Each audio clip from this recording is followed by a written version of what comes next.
Hi, folks. I'm Dan McDermott, and we didn't have a show scheduled for tonight, but the passing of Steve Jobs, a legend to a lot of folks, and definitely a tremendous businessman who changed the landscape of the computer industry more than once.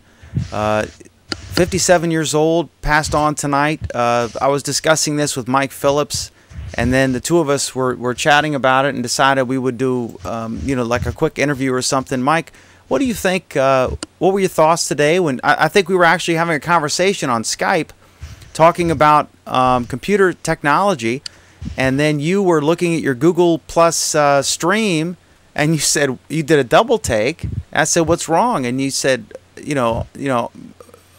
wow, it looks I guess Steve Jobs has passed on. And then we both checked to verify, because you never know. What are your thoughts tonight as you learn this news?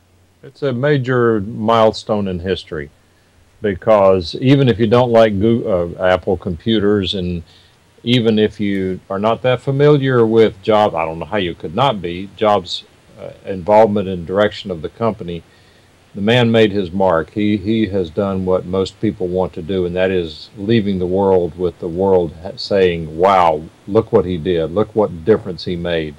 Love him, hate him, you've got to respect him. He just did an absolutely fabulous, fabulous job of taking Apple to where it is to this day, and you got to respect him, absolutely.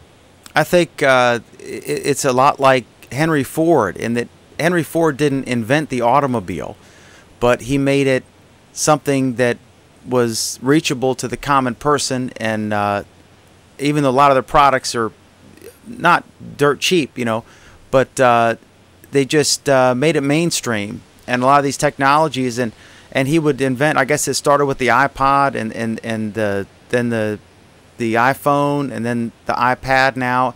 And if copying you is the sincerest form of flattery, then he's certainly a very flattered individual. I want to bring in Glen Jones. Glen, you have an interesting story to tell. You have a history with Apple. Tell us about your previous forays with the company. And I think, are you muted, Glen? Yes, I am, actually. Right. Sorry, go ahead. I am a former senior advisor at a call center in Lexington, Kentucky. Worked there for close to about 2 years, and very much enjoyed working for Apple. It was very nice to know that, we didn't have 1,000 products that we had to memorize. We had the iPhone, the iPod Touch.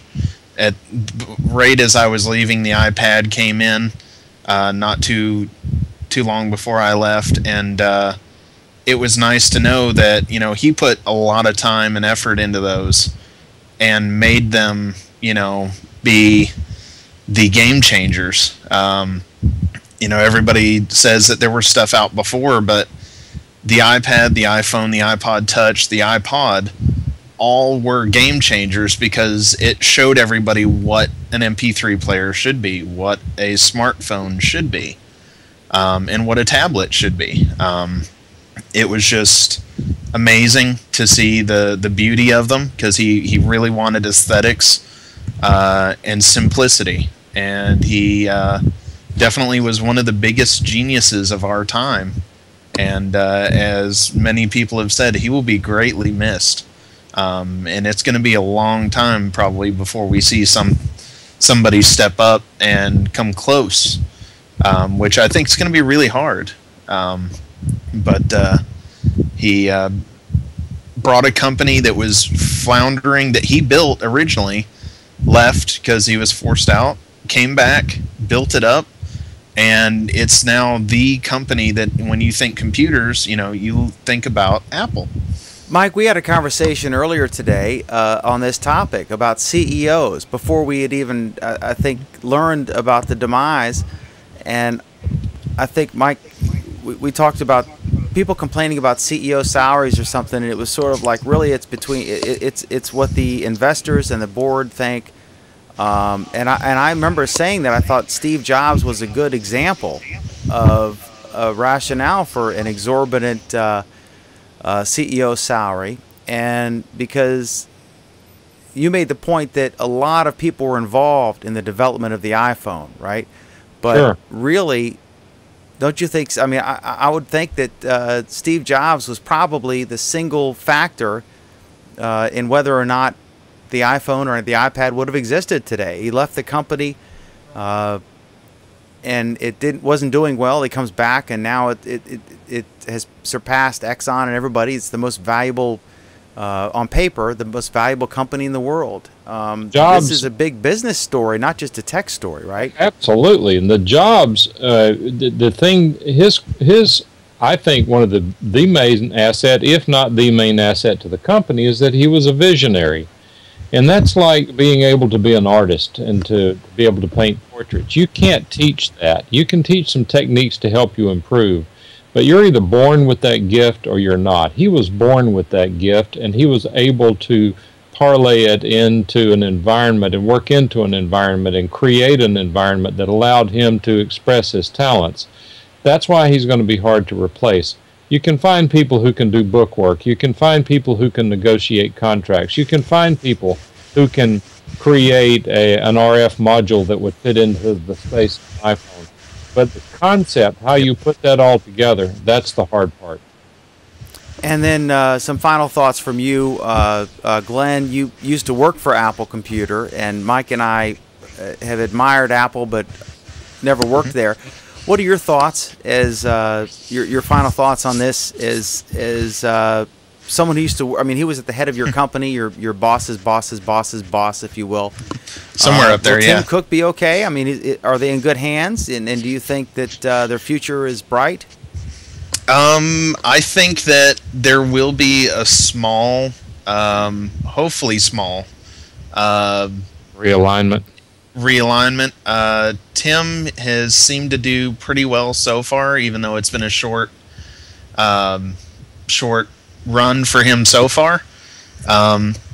He's got some big shoes to fill, and it's going to be interesting to see how well he can keep Steve's visions alive and his ideals on how the company should be. It's going to be a trying maybe 2 or 3 years that Apple may falter a little bit, but I have a feeling that if they keep with how Steve wanted it, I'd say it'd be pulling out pretty well. Will it keep the straight up, climb that it's been doing lately? That's going to be a hard one. Yeah. I just had a thought. I wonder if Steve left behind a written business plan for the next 50 years. I hope so. We can only hope. I look at it like the music industry. If I have to draw an analogy, I've always thought that there was sort of an inner circle of the greatest 20th century musicians or entertainers, and that would be Michael Jackson, the Beatles, and Elvis Presley.